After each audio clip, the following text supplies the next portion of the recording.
Iya, Nih, iya. oke. Ini Gimana, kita gimana? ngomong serius ya. Kita nggak usah bercanda-canda lagi. Kita ngomong serius aja dulu. Oke.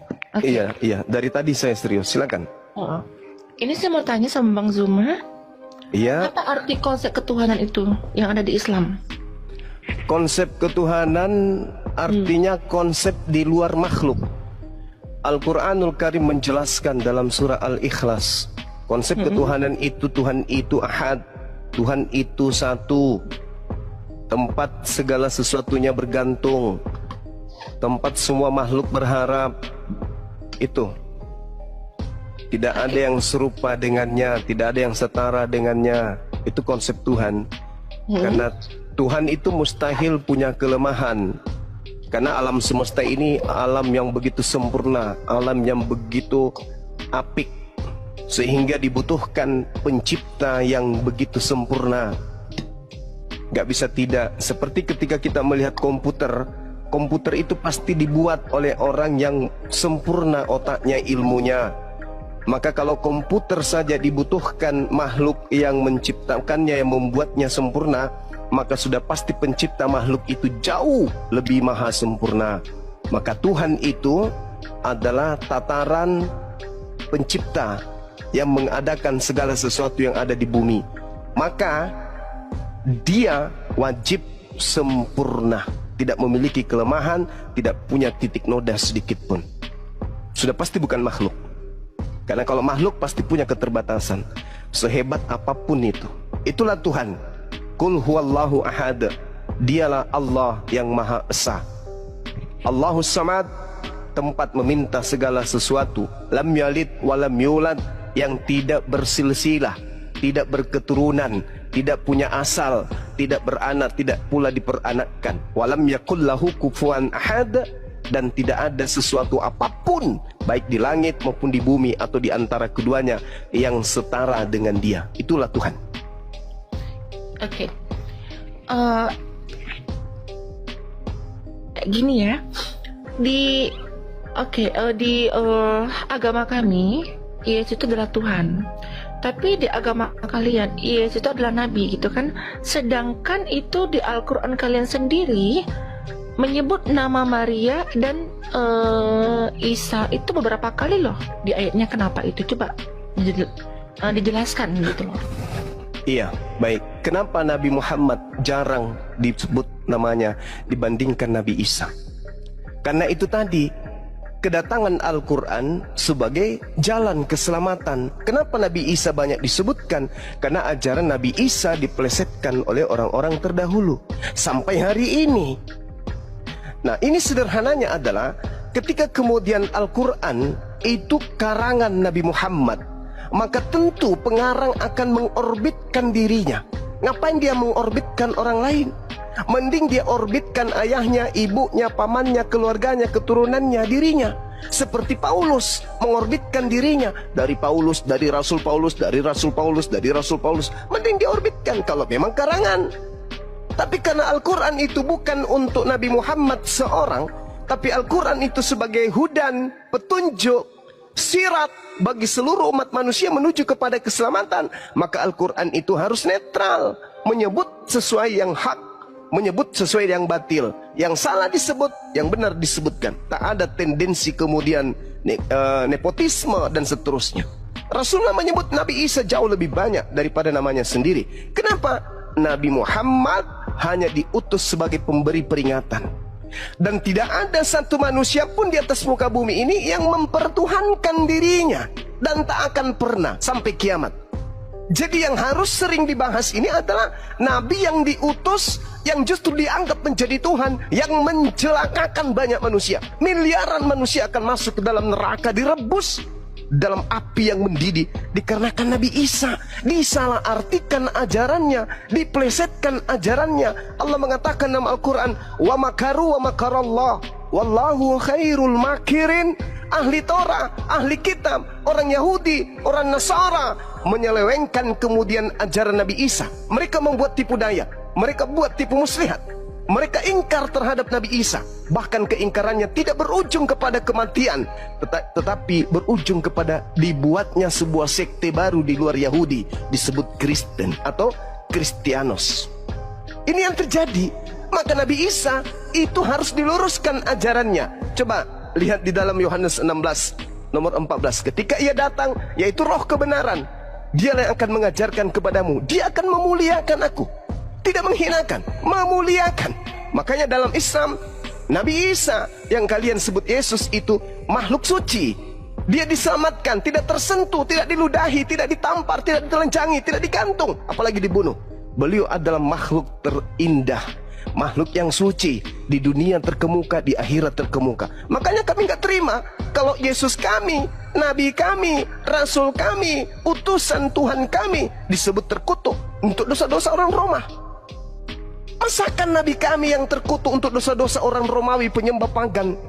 Mustahil itu terjadi. Maka Islam datang sebagai pembawa peringatan dan kabar gembira kepada orang-orang kafir. Makanya Nabi Muhammad hanya menyampaikan apa yang diperintahkan. Tidak pernah kemudian dia menyampaikan sesuatu yang tidak diperintahkan. Kalau dia hanya ngarang, maka dia akan menyebut sukunya, dia menyebut bangsanya, dia akan menyebut keturunannya, dia akan menyebut ayah ibunya, dia akan memuliakan keluarganya, rumpunnya saja.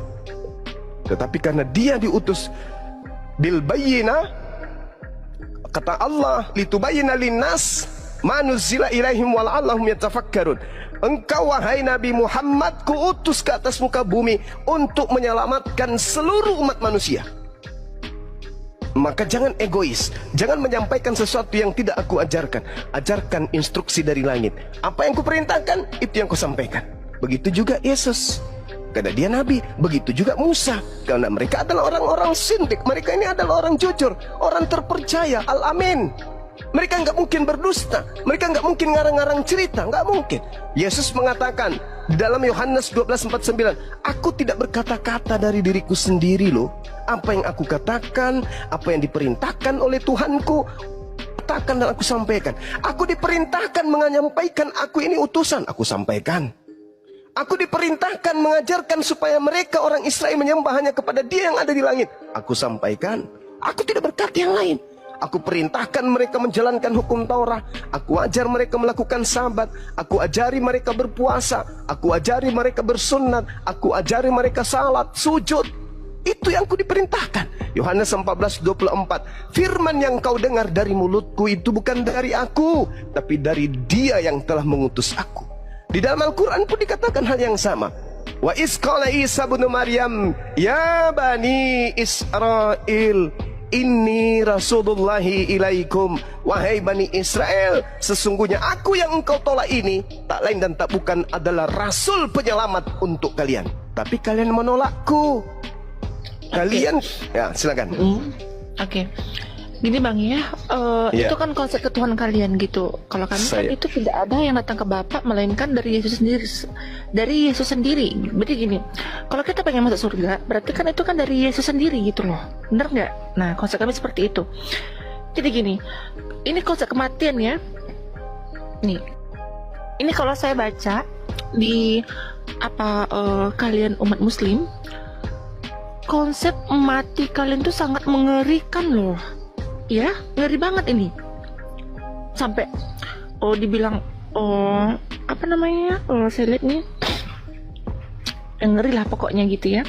Nah, bagaimana itu bisa diungkapkan ya? Padahal kan gini, yang mengatakan itu kan orang yang belum mati, tapi dia bisa merasakan itu, gimana tuh? Bisa nggak dijelaskan? Maksudnya? Ya? Gini, contoh ya. Itu kan cerita dalam ayat kalian kan, dalam ayat kalian bahwa tunggu, yang orang mati itu loh yang disiksa kubur itu segala macem gitu. Bener nggak? Nah, iya. Bagaimana nabi kalian itu tahu, sedangkan nabi kalian itu belum mati di saat itu gitu loh, tapi dia udah bicara azab kubur tadi, gimana itu? Nah, itulah yang saya katakan, Nabi Muhammad itu tidak melakukan penelitian. Seketika apa yang disampaikan, apa yang diperintahkan untuk ia sampaikan. Manusia diutus di atas muka bumi ini untuk melaksanakan apa yang menjadi titah perintah Tuhan. Dan manusia akan dihakimi berdasarkan dengan perbuatan masing-masing. Itu di dalam kitab kitab Kristen pun disampaikan begitu. Kitab Yahudi juga dikatakan demikian. Di Islam juga demikian. Coba lihat dalam Yohanes 5 nomor 29. Apa kata Yesus di situ? Manusia kelak akan dibangkitkan untuk apa? Untuk dihakimi berdasarkan perbuatan masing-masing. Ya gini bang, itu kan cuma dijelaskan pembangkitan tadi ya, pembangkitan tadi di hari itu. Kalau ini terus? kan kalau di agama kalian, nah itu kan kematian tadi itu kan seperti kematian ya, itu kan memang didetailkan. Detail kan, ada detailnya yang seperti dibilang kayak ditokok pakai palu, yang dibilang apa namanya itu, terus dia mati nanti lidahnya diituin gitu. Kenapa itu bisa tahu? Padahal itu kan belum terjadi di saat itu. Nabi kan belum mati gitu loh, paham nggak? Iya paham. Paham. Gimana tuh? Nah, kan saya sudah bilang Nabi Muhammad itu berbicara tidak sesuai dengan penelitiannya. Dia berbicara sesuai dengan apa yang diperintahkan. Apa yang diperintahkan, jangankan yang ada di alam kubur, di dunia ini saja, apa yang diperintahkan, apa yang disampaikan, semuanya terbukti. Tidak ada yang keliru. Itulah bukti bahwa dia itu adalah utusan. Utusan siapa? Utusan yang maha mengetahui. Maka ketika Nabi Muhammad menyampaikan kabar, baik itu tentang kehidupan setelah beliau, kehidupan setelah kematian, dan kehidupan setelah bangkit dari kematian, itu semuanya betul. Itu semuanya benar. Kenapa dikatakan benar? Karena dia berkata bukan dari kehendaknya sendiri. Dia berkata sesuai dengan apa yang difirmankan oleh yang maha mengetahui untuk ia sampaikan. Maka diceritakanlah kemudian tentang kematian. Nah, sekarang kalau apa yang dikatakan itu adalah betul dan orang Kristen kemudian menolak itu, apakah berarti kebenaran itu batal? Adanya sisa kubur di dalam ajaran agama Islam, tapi kemudian di Kristen itu tidak dipercaya. Apakah menjadi batal? Karena orang Kristen tidak percaya alam kubur, begitu mati tidak ada siksa kubur. Karena umat Islam percaya adanya siksa kubur, begitu mati disiksa di kubur. Tak begitu. Tidak begitu.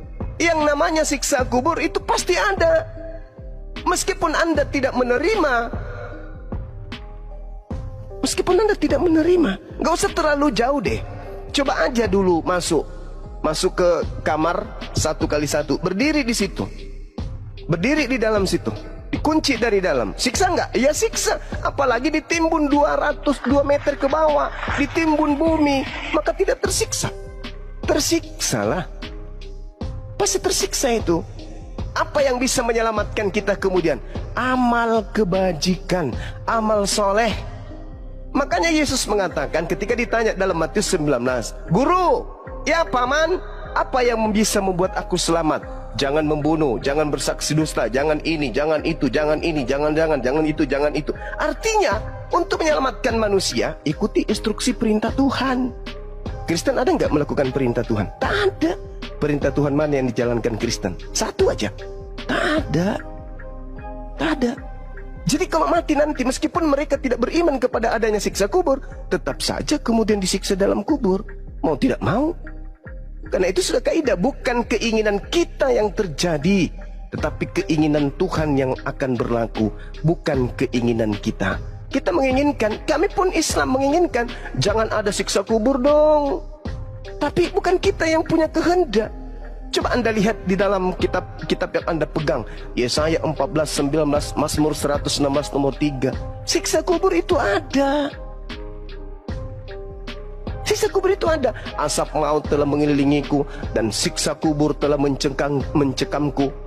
Aku menanggung kesusahan dan kedukaan. Mazmur 116 nomor 3. Siksa kubur itu ada. Tapi orang Kristen tidak mau peduli. Lah, sama seperti ketika Anda mengatakan, menurut orang Islam, minuman keras itu bahaya, bisa membuat mabut. Tapi menurut kami orang Kristen, minuman keras itu tidak membuat mabut, membuat senang, happy. Cobalah minum, mabuk. Meskipun Anda tidak percaya bisa membuat mabuk, tapi ketika Anda minum, mabut. Begitu juga siksa kubur. Enggak, kalau kami di Kristen, begitu mati langsung surga. Itu maumu. Kami pun juga mau demikian. Tapi kaidah yang benar tidak seperti itu, paman. Mazmur 116 nomor 3, asap maut telah mengelilingiku dan siksa kubur telah mencekamku. Aku menanggung kesusahan dan kedukaan. Makanya alam kubur itu alam siksa, alam kesusahan, alam kedukaan. Tadi saya sudah mengatakan alam penyesalan. Kenapa dikatakan alam? Berarti cuman gini ya, berarti itu gini. Berarti cuma ada siksaan, berarti tidak ada janji surga ya gitu. Gitu ya. Ini masih di alam kubur. Jadi di Islam itu ketika misalnya saya meninggal dunia, masuk ke alam kubur, alam barzah namanya, alam maut, alam tempat berkumpulnya ruh orang yang sudah meninggal, yang tidak bisa ke bumi, tidak bisa juga ke akhirat. Dia berada di tengah-tengah. Alam ini berada di tengah. Baik dia agama apapun, semua berkumpul di situ. Nah sekarang umat Islam, ketika mereka mati, yang mereka lihat adalah kehidupannya di surga. Seibarat orang yang masuk ke dalam kamar lalu diputarkan film. Film yang dipertontonkan itu adalah dirinya sendiri, di mana di dalam film itu dia melihat dirinya di alam surga, di Taman Firdaus. Begitu indah, begitu bahagia. Apakah mereka tersiksa? Tidak. Malah matinya orang Islam itu seperti tidurnya malam pengantin. Tidak terasa tiba-tiba kiamat, tidak terasa tiba-tiba pagi. Pada saat kita dulu pengantin baru, ya kan ya? Ya kan ya? Betul gak? Tiba-tiba aja azan, Allahu Akbar, Allahu Akbar, mandi. Tapi kalau orang yang mati kafir dipertontonkan kemudian di mana dia akan pergi, yaitu di neraka, siksa.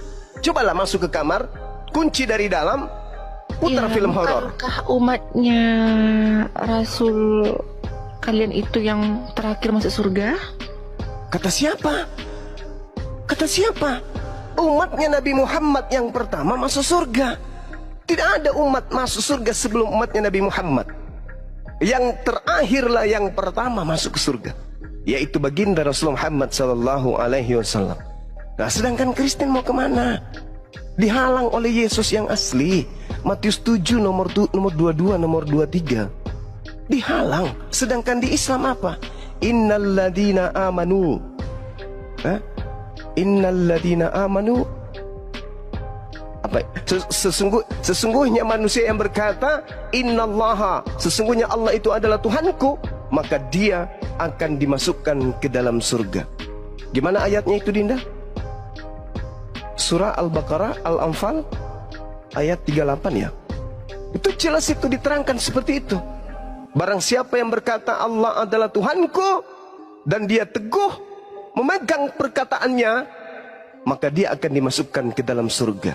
Al-Quran surah Ar-Ra'd ayat 23. Al-Baqarah juga ada, Bang. Al-Baqarah juga ada, Masya Allah. Itu jelas itu. Surah Al-Mu'minun, qad aflahal mu'minun.